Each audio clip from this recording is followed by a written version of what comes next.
Alhamdulillahi Rabbil Alamin Ar-Rahmanir Rahim Maliki Yawmiddin Alladhi khalaqal mauta wal hayata liyabluwakum ayyukum ahsanu amala.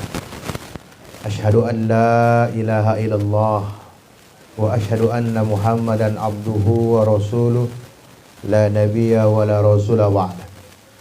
Allahumma salli ala nabiyyina Muhammadin sallallahu alaihi wasallam.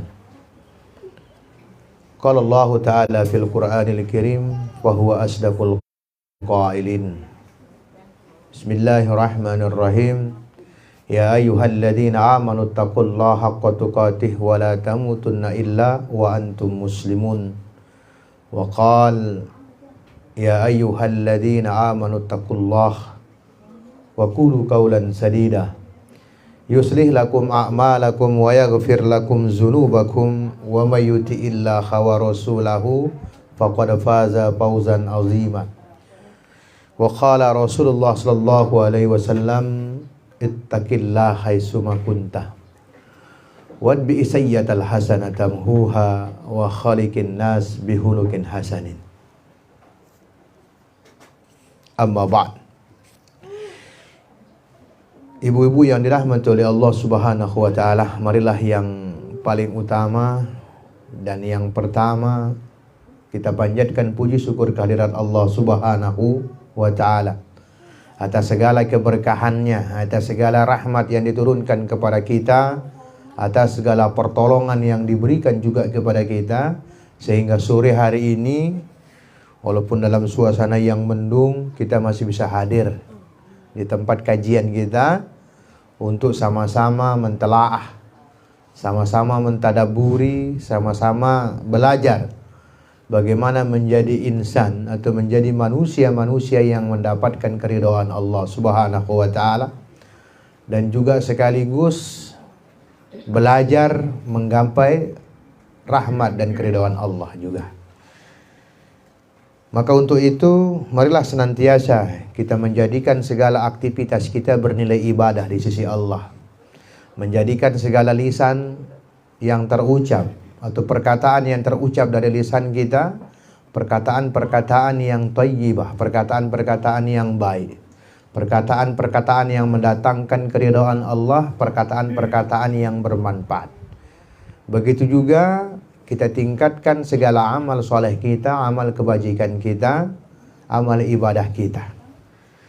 Dan mudah-mudahan dengan itu semua Allah berkenan menambahkan nikmatnya kepada kita semua. Salawat dan salam kita haturkan kepada Nabi Muhammadin sallallahu alaihi wasallam, kepada keluarga beliau, sahabat-sahabat beliau, kepada tabi'in, dan siapapun yang mengikuti sunnah-sunnah beliau sampai hari kiamat nanti.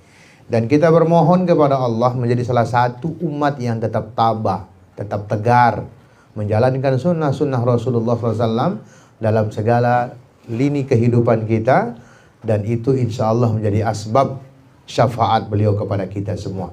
Amin ya rabbal alamin. Ibu-ibu yang dirahmati oleh Allah Subhanahu wa taala,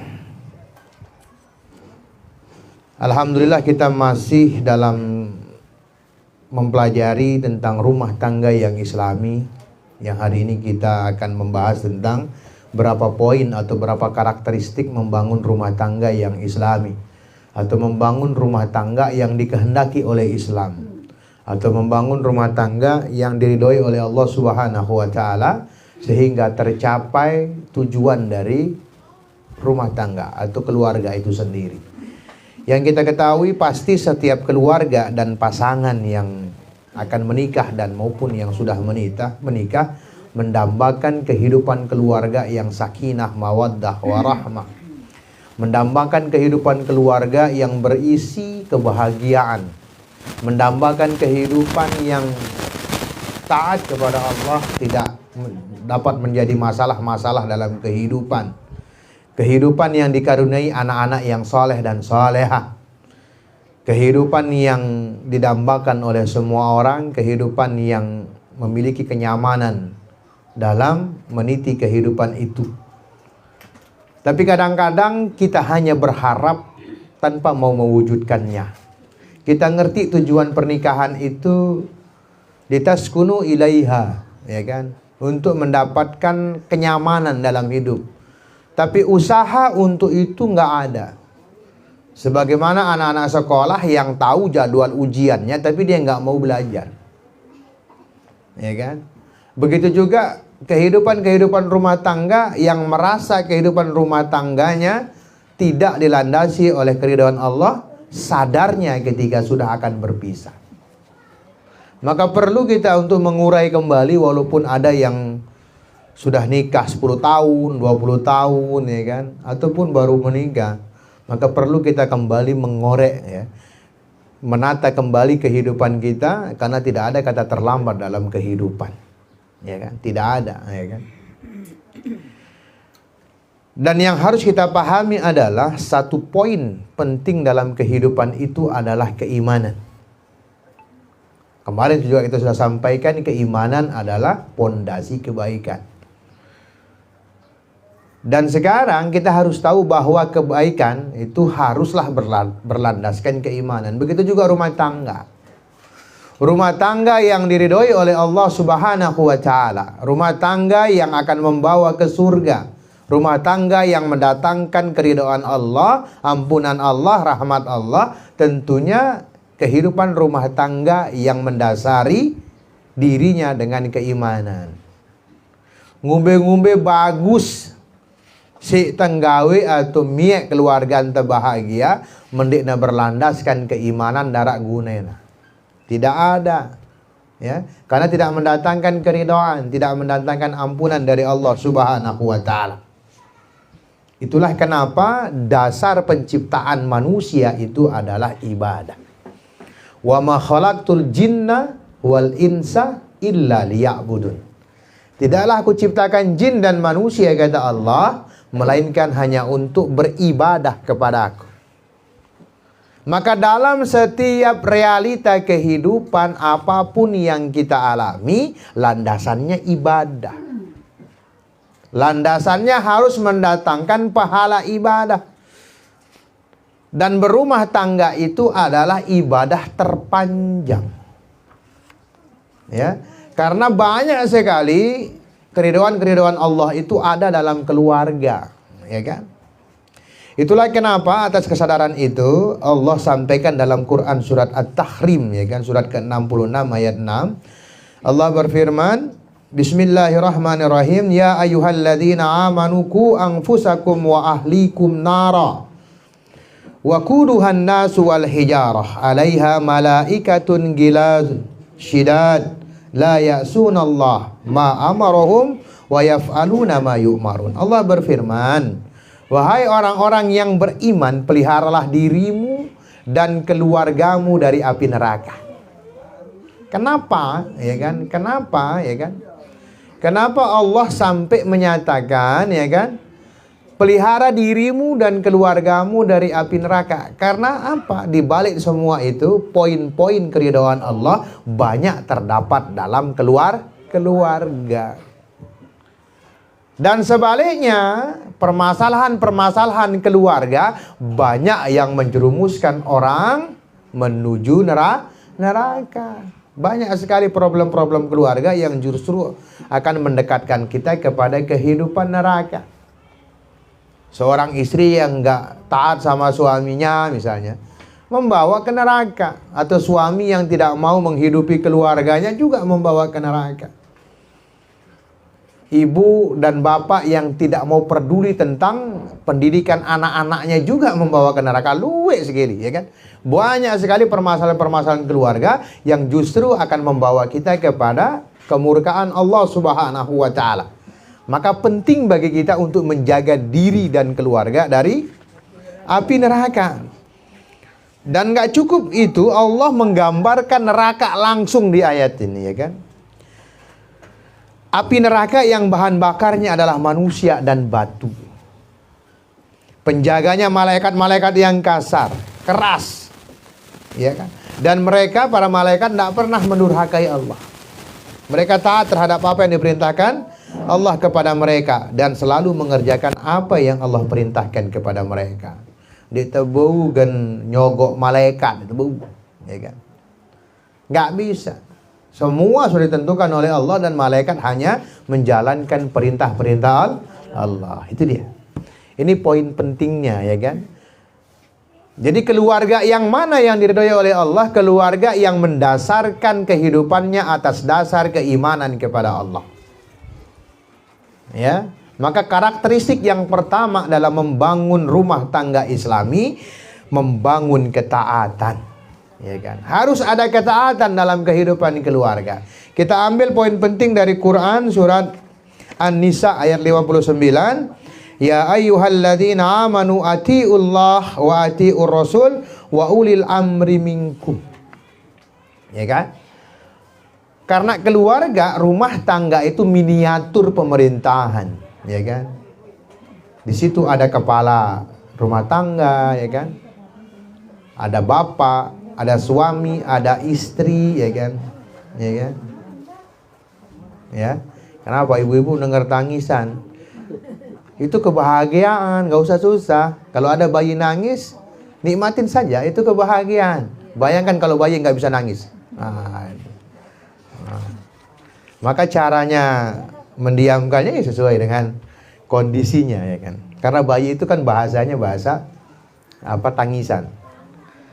Gitu ya. Nggak apa-apa. Mungkin lagi merespon apa yang kita sampaikan, Masya Allah. Karena dibacakan ayat-ayat Allah. Baik, kita kembali.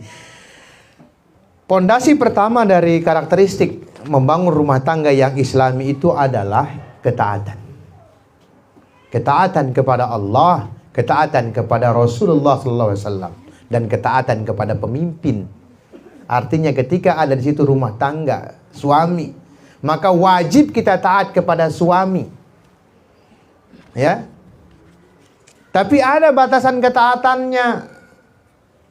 Kapan kita tidak boleh taat sama suami itu? Manakala suami mengajak kita untuk mendurhakai Allah dan mendurhakai Rasul. La ta'atal makhluk bi maksiatil khaliq. Ya kan? Janganlah kamu berikan ketaatan kepada siapapun. Dendek melemetik sei-sei, ya kan? Nggak boleh kita taat sama siapapun yang mengajak kita untuk mendurhakai Allah dan mendurhakai Rasul. Maka rumah tangga yang sakinah, mawaddah, warahmah itu didasari oleh ketaatan. Terjadinya perceraian, terjadinya perkelahian, itu adalah buah dari ketidaktaatan. Anak-anak yang ditinggalkan rebutan warisan, rebutan ini, itu buah dari tidak ketaatnya kepada warisan yang dibuat oleh bapaknya. Atau tidak taatnya kepada Rasul, karena perintah Rasul itu jelas tentang waris. Tapi banyak yang berebutan. Jadi terjadinya segala hal yang merusak rumah tangga, hubungan rumah tangga itu lahir dari ketidaktaatan. Ya, kita tidak mau taat kepada Allah, ya kan? Nah, itu dia. Jadi mulai sekarang bangun itu. Banyak anak-anak yang durhaka. Kenapa dia durhaka? Karena anak-anak itu tidak mendasari dirinya untuk taat kepada orang tuanya. Maka tugas kita sebagai orang tua memberikan pelajaran kepada anak-anak agar dia senantiasa taat kepada orang tuanya, memberikan pemahaman bahwa ridha Allah ada dalam keridhaan orang tua. Begitu juga sang suami harus memberi pelajaran kepada istrinya agar mentaati dia. Mentaati dalam hal-hal yang ma'ruf. Ya kan? Ta'ah bil ma'ruf, karena ketaatan itu kepada hal-hal yang baik, bukan hal-hal yang buruk. Hadis Rasulullah SAW akan merasakan kelezatan iman orang yang ridho Allah sebagai Rabb-nya dan Nabi Muhammad, Islam sebagai agamanya dan Nabi Muhammad sebagai Rasulnya. Itu kelezatan iman. Manakala kita ikhlas, ya, manakala kita menetapkan Allah sebagai Rabb kita, Islam sebagai agama kita, dan Rasul sebagai Rasul kita, akan muncul kelezatan iman. Tapi kalau kita tidak dasari kehidupan rumah tangga kita dengan ketaatan itu, susah. Mumbeng kunta bahagia ditemere taat le Allah. Bagaimana suami mencari pekerjaan, bekerja di luar, tapi dia mendurhakai Allah, nggak berkah hartanya. Bagaimana seorang istri bisa menjaga apa yang ditinggalkan suaminya di rumahnya kalau sang istri tidak taat kepada Allah, ya kan? Itu susah. Maka poin kebahagiaan itu adalah ketaatan. Yang kedua, ya kan, keluarga itu harus senantiasa memperhatikan ibadah. Ya kan? Menekurang ibadah oleh keluarga atau tidak mau melaksanakan ibadah kepada Allah, maka susah. Ya, calon-calon rumah tangga yang tidak bahagia, ya kan. Maka Rasulullah SAW berpesan di dalam hadisnya, la taj'alu buyutakum maqabira, inna syaitana yanfiru minal baitil ladzi tuqra'u fihi suratul Baqarah. Janganlah jadikan rumah kalian seperti kuburan. Tuh. Janganlah jadikan rumah-rumah kalian itu seperti kuburan. Karena setan itu lari dari rumah yang di dalamnya dibacakan surat Al-Baqarah. Ya kan? Artinya apa? Kenapa kok Rasul melarang kita menjadikan rumah kita seperti kuburan? Karena di kuburan tidak ada orang yang membaca Al-Quran. Di kuburan tidak ada orang yang beribadah. Darat dengan sembahyang di kuburan, ya kan? Maka jangan jadikan rumah kita seperti kuburan. Jadikan rumah-rumah kita itu justru sebagai tempat pelaksanaan ibadah-ibadah. Baca satu halaman Al-Quran, ya kan? Kemudian sholat duha di situ, perbanyak sholat sunnah di rumah, ya kan? Ajak anak-anak untuk belajar Iqra. Karena insya Allah rumah-rumah yang dijadikan tempat mengaji itu adem biasanya, sejuk, ya kan, sejuk dia. Ya kan? Karena apa? Dengan bacaan-bacaan Quran itu, ya kan. Ajak anak-anak kita ikut sholat, walaupun dia kadang-kadang sorong-sorong nah itu, nggak ada masalah, karena masa dia ya lagi masa main-main.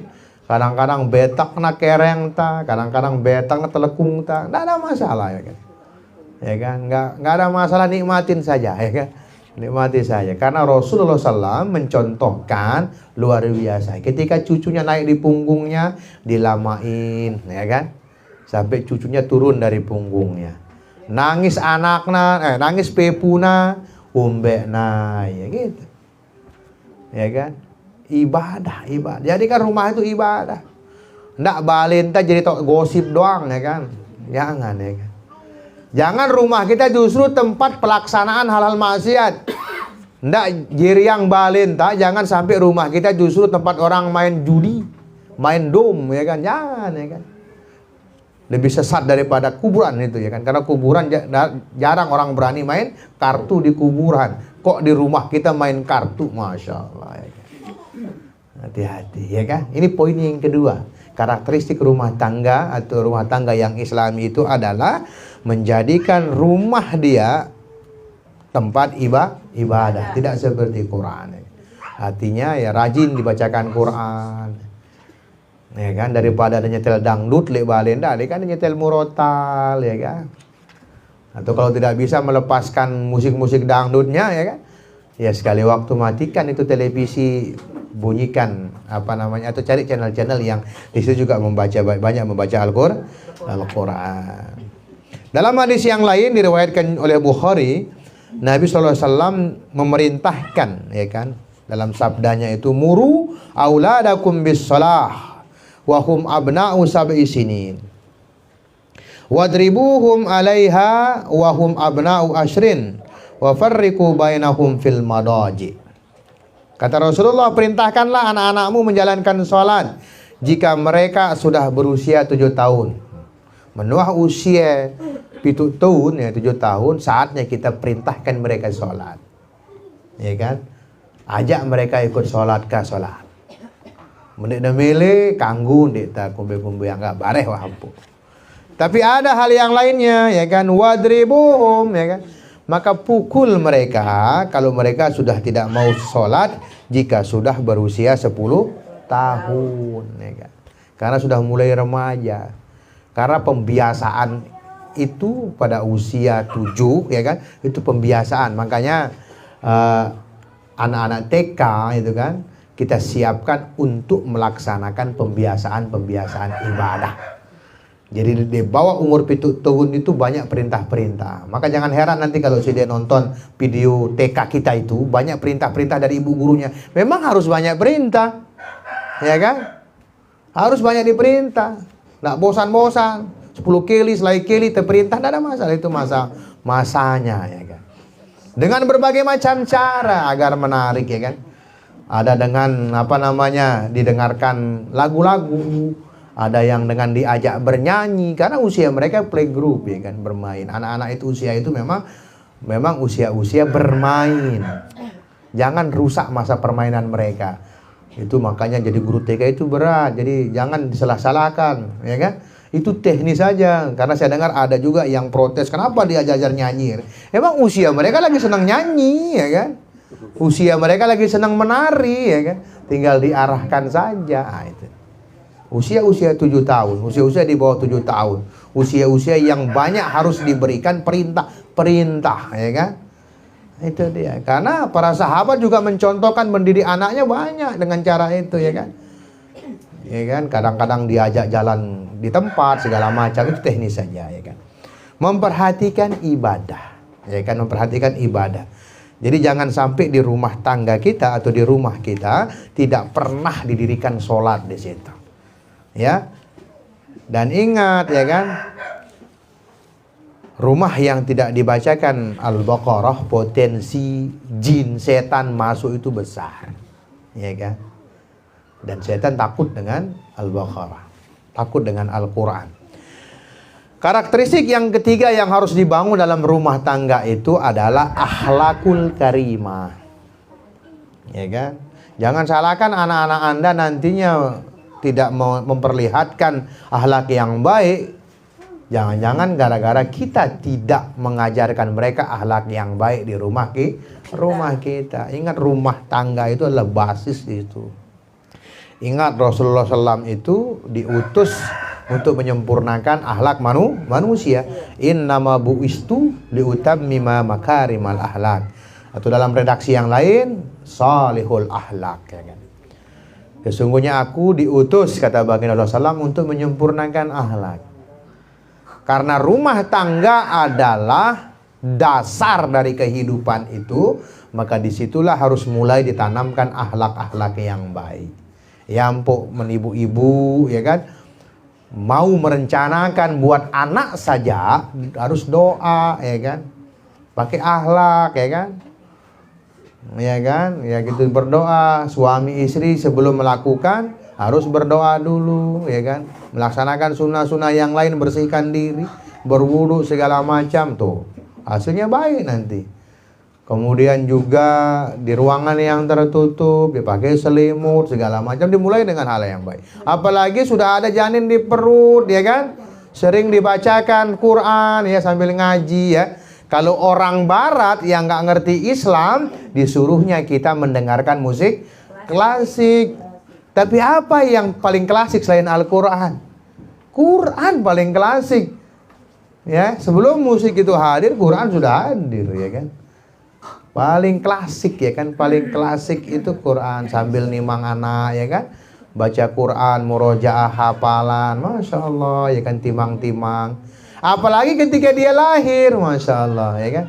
Ketika dia lahir sambil nyusui, sambil gendong, itu perdengarkan, ceritakan sejarah-sejarah Rasul, ya kan, sejarah-sejarah sahabat, karena mereka lagi tahap mendengar. Karena bayi itu yang pertama dibuka oleh Allah adalah nafizahnya, telinganya, pendengarannya, ya kan, yampuk. Kebiasaan Muslim Indonesia khususnya mengazankan, walaupun dalam sunnahnya itu disebut membacakan doa Bismillahilladzi la yadurru ma'asmihi syai'un fil ardi wala fis sama' wa huwas sami'ul alim. Itu sunnahnya, ya kan, di telinga bayi diperdengarkan. Tapi nggak salah kita azan juga, karena itu kalimat yang baik, ya kan, kalimat yang baik. Apa yang paling baik? Melainkan kalimat Allahu Akbar. Itu baik sekali gitu. Tapi kalau kita ikut, itu doanya. Agar pertama yang didengar oleh telinga sang bayi itu doa perlindungan, gitu kan, itu doa perlindungan. Gitu ya, menjadi basis akhlak. Kita ajari anak-anak kita akhlak. Bagaimana harus sopan kepada orang tuanya agar nanti ketika mereka bermain di luar sopan juga kepada orang tua yang di luar, ya kan.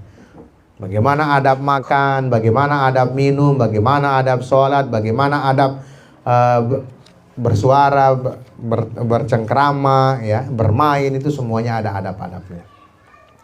Poin yang keempat, terwujudnya kenyamanan dan kebaikan. Di dalam rumah tangga itu harus diusahakan hidup nyaman, ya. Dedek girang bekerengkeng, ya kan. Jangan suka saling saut menyaut. Kemarin kita sudah katakan bukti hati yang jauh itu adalah saling berteriak untuk saling mengingatkan. Itu dengan segirang silih, ya kan. Tapi kalau orang yang saling mencinta, dia tidak perlu kejit-kejitin, sudah tahu dia saling cinta, itu ya.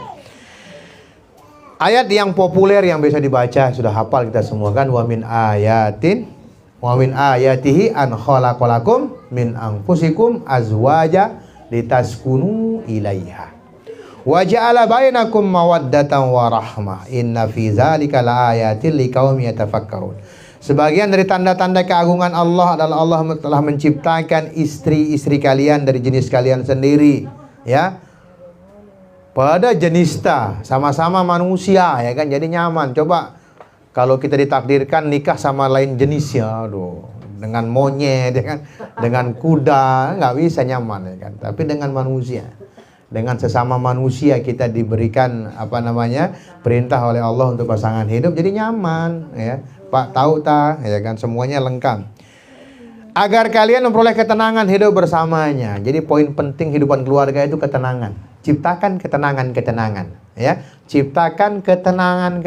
Sakinah itu ketenangan, sakinah itu kenyamanan, dan perlambangan ketenangan itu biasanya tempat tinggal, ya kan. Karena dalam bahasa Arab maskan, disebut maskan itu adalah rumah atau tempat tinggal, ya. Baiti jannati, gitu, rumahku surgaku. Ya buta ngembeng aran balai dakwah, ya kan. Balai dakwah itu rumah, balai, memberikan kenyamanan, bukan balai. Kalau balai itu teras, pendopo, nama balai, ya kan. Jarang dengan nyaman pendopo, ya kan. Tapi balai, rumah, ya kan. Bedanya dengan rumah tinggal adalah dakwahnya itu. Karena di sini di Bali ini kita akan sering mendakwahkan tentang Islam, tentang kebaikan, tentang itu. Wa ja'ala bainakum mawaddatan wa rahmah, agar, ya kan, agar dengan hidup nyaman itu muncul kecintaan dan kasih sayang. Nah, rawa muncul kecintaan dan kasih sayang kalau kita sering bertengkar, ya kan? Nggak bisa, ya kan? Nggak bisa, ya kan? Maka pesan Rasulullah SAW dalam hadisnya, kalau kamu mendapati dirimu dalam kondisi marah saat berdiri, duduk, ya kan? Kalau deman jeram, sidang kita gedak, tidur, ya kan? Tidur, pejamkan mata. Insya Allah selesai marah kita itu, ya kan? Nah, itu cara-caranya. Maka dalam hadis yang lain, kemarahan itu tanda tidak kuatnya seseorang, ya kan? Jadi kuatnya seorang itu bukan pandainya dia marah, enggak. Kuatnya seorang itu pandainya dia menahan amarah. Poin yang kelima, kita cepatkan aja nih, ya kan? Poin yang kelima, berpartisipasi dalam dakwah dan perjuangan Islam. Nah, keluarga yang ideal, keluarga yang diinginkan oleh Islam itu adalah keluarga yang senantiasa berpartisipasi dalam kebaikan, ya, dalam kebaikan, dalam dakwah, ya. Suka ngaji, suka beramal, suka bersolawat, suka melaksanakan hal-hal yang baik, ya kan. Dalam Quran surat Taubah saya bacakan artinya, dan orang-orang yang beriman laki dan perempuan sebahagian mereka adalah menjadi penolong bagi sebahagian yang lain. Mereka menyuruh mengerjakan yang ma'ruf, mencegah dari yang mungkar, mendirikan sholat, menunaikan zakat. Mereka taat kepada Allah dan Rasulnya, mereka akan diberi rahmat Allah. Itu dia. Jadi usahakan kehidupan keluarga itu penuh dengan program-program kebaikan, program-program menjayakan Islam, bagaimana menolong agama Allah dengan banyak amal soleh yang kita lakukan. Poin yang keenam, membentengi keluarga dari kemungkaran. Nah, ini dia. Ini tugas seorang kepala rumah tangga. Ya, membentengi keluarga dari kemungkaran. Jangan sampai membiarkan keluarga melaksanakan kemungkaran, apalagi membantu melaksanakan kemungkaran. Rumah tangga harus menjadi benteng bagi anaknya, ya kan? Benteng bagi anggota keluarga. Itulah kenapa menjadi kepala rumah tangga itu berat, ya kan? Menjadi suami itu berat, maka harus dibantu. Jangan tambah beratnya itu dengan kelakuan kita, istri-istri yang tidak taat sama suaminya. Bantu dia. Maka istri itu memang pendampingnya laki-laki, ya kan? Pendampingnya laki-laki, bukan pembantunya laki-laki, tapi pendampingnya laki-laki, ya kan? Poin yang ketujuh, poin terakhir dari yang akan kita bahas, kita ambil 7 saja karakteristik rumah tangga Islami. Rumah tangga Islami harus menjaga peran dan kedudukan serta tanggung jawab, ya kan? Harus saling berbagi peran. Ya, rumah tangga yang Islami itu harus berbagi peran. Nggak bisa kita kerjakan satu pekerjaan sendirian, ya kan? Tapi harus berbagi peran. Ada peran ayah, peran istri, ya kan? Peran ibu, peran anak, semuanya harus berperan di situ. Kullukum ra'in wa kullukum mas'ulun an ra'iyati. Setiap kalian adalah pemimpin dan setiap pemimpin akan dimintai pertanggungjawabannya. Harus berbagi tanggung jawab, harus berbagi kedudukan. Maka dalam Islam itu dicontohkan posisi istri adalah menjaga harta yang ditinggalkan oleh suami manakala suami pergi bekerja, pergi kemana, itu kan harus dijaga. Dan jaga dirinya, karena dirinya itu juga bagian dari harta yang dimiliki oleh suami, ya kan. Semakin soleh istri, semakin solehah istri, ya kan, semakin taat istri kepada Allah, maka nilai dia semakin tinggi, ya kan. Karena perhiasan dunia itu adalah mar'atus solehah, perempuan-perempuan yang solehah. Baik, itu diantaranya yang bisa kita sampaikan sebagai bahan renungan tentang karakteristik membangun rumah tangga Islami, dan semuanya itu poin utamanya adalah keimanan, ya. Tugas apapun yang kita lakukan kalau tidak berdasarkan keimanan, fahuwa raddun, akan tertolak oleh Allah Subhanahu wa ta'ala. Karena syarat mendapatkan rahmat, syarat mendapatkan barokah, syarat mendapatkan pahala adalah keimanan. Subhanaka Allahumma wa bihamdika asyhadu an la ilaha illa anta astaghfiruka wa atubu ilaik. Assalamualaikum warahmatullahi wabarakatuh. Waalaikumsalam warahmatullahi wabarakatuh. Demikian ibu-ibu ya, pemaparan dan karakteristik ya, sifat daripada keluarga yang Islami. Simpulannya singkat aja ibu-ibu ya. Kalau kita ingin keluarga kita bahagia, kita harus membangunnya sesuai dengan Islam. Itu aja kesimpulannya ya. Bangun keluarga kita dengan ajaran Islam. Baik ibu-ibu, silahkan kalau mau bertanya. Silakan.